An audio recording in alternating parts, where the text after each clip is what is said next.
வணக்கம். தமிழ் வெற்றிலை சமையலுக்குள்ளே போல வாங்க. நம்மளோட சேனலை நீங்கள் ஃபஸ்ட் டைமாக பார்க்குறீங்க அப்படின்னா சப்ஸ்கிரைப் பண்ணுங்கள், பெல் ஐக்கானை கிளிக் பண்ணுங்கள், ஆல் பட்டனையும் செலக்ட் பண்ணி விட்டுருங்க. ஃப்ரெண்ட்ஸ், இன்றைக்கி நம்ம என்ன ரெசிபி பார்க்க போகிறோம் அப்படின்னா எல்லாருக்கும் ரொம்ப பிடித்தமான சண்டே ஸ்பெஷல் பேச்சுலர்ஸ் சிக்கன் குழம்பு பார்க்க போகிறோம். அது எப்படி செய்கிறது, அதுக்கு என்ன பொருள் தேவைன்னு நம்ம வீடியோவில் போய் தெரிஞ்சுக்கலாம் வாங்க.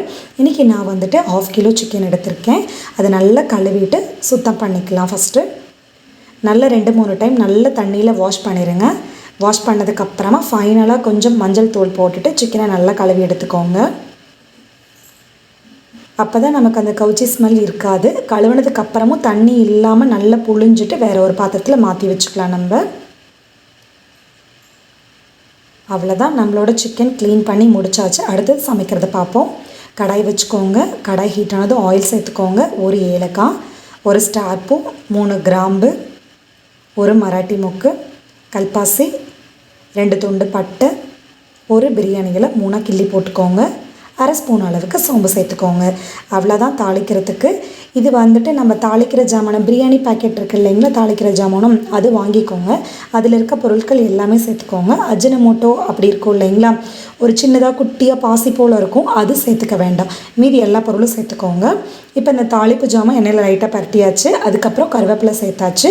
1 பெரிய வெங்காயம் மீடியம் சைஸு நல்ல பொடுசாக கட் பண்ணிட்டு உள்ளே சேர்த்துக்கோங்க.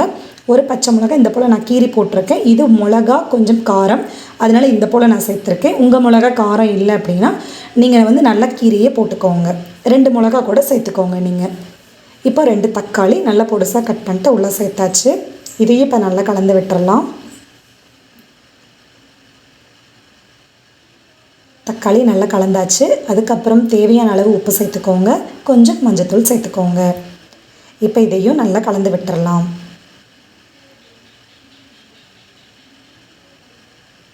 இது வந்துட்டு ஒரு 1/2 நிமிஷம் போல் நல்லா கலந்தாச்சு. கலந்ததுக்கப்புறமா இஞ்சி பூண்டு பேஸ்ட் சேர்த்துக்கலாம். இஞ்சி பூண்டு பேஸ்ட் வந்துட்டு 1/2 ஸ்பூன் அளவு சேர்த்துருக்கேன். நீங்கள் வந்துட்டு 1/2 கிலோ சிக்கனுக்கு வந்துட்டு 1 பேக்கெட் இஞ்சி பூண்டு பேஸ்ட் இருக்குது இல்லைங்களா, சின்ன சைஸ் பேக்கெட்டு, அதை யூஸ் பண்ணிக்கோங்க. அது கரெக்டாக இருக்கும் உங்களுக்கு.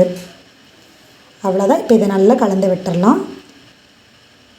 கலந்ததுக்கப்புறமா நம்ம கழுவி சுத்தம் பண்ணி வச்ச சிக்கன் பீசஸை உள்ளே சேர்த்துக்கலாம். இப்போ அப்படியே சேர்த்துக்கூடாது.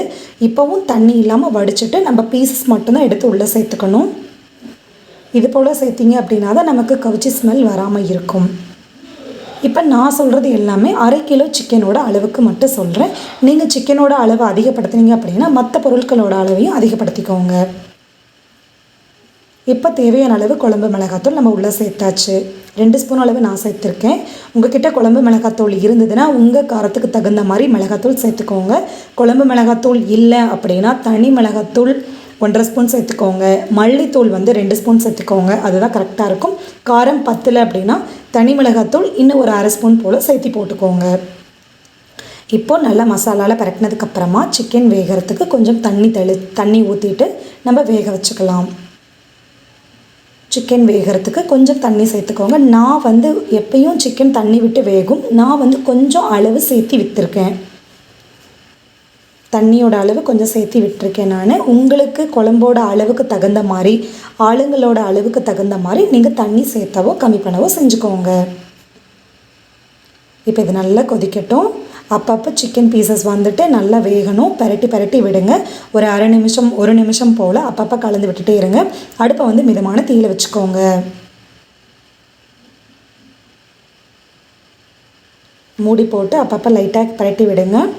நமக்கு குழம்பு வந்து கொஞ்சம் திக்னஸாக வந்துருச்சு. நமக்கு இந்த திக்னஸ் போதும் அப்படின்னா அடுப்பை ஆஃப் பண்ணிடுங்க. இல்லை எனக்கு இன்னமும் கொஞ்சம் திக்காக வேணும் அப்படின்னா இன்னும் கொஞ்சம் அடுப்பை அதிகப்படுத்தி கொதிக்க வைங்க. அப்போ தண்ணி சுண்டிடும். நமக்கு நல்லா சூப்பராக கிடச்சிரும் குழம்பு. அவ்வளோதான். மேலால் வாசனைக்கு மல்லியில் தூவியாச்சு. நம்மளோட பேச்சுலர்ஸ் சிக்கன் குழம்பு சூப்பராக தயாராகிருச்சு. சண்டே வந்துட்டு என்ன பண்ணுறது ஏது பண்ணுறதுன்னு யோசிக்கவே வேண்டாம். டக்குன்னு சிக்கன் வாங்கி நம்ம இது போல் குழம்பு செஞ்சு சூப்பராக சாப்பிட்லாம். மணக்க சண்டேவை என்ஜாய் பண்ணுங்கள். Thank you friends.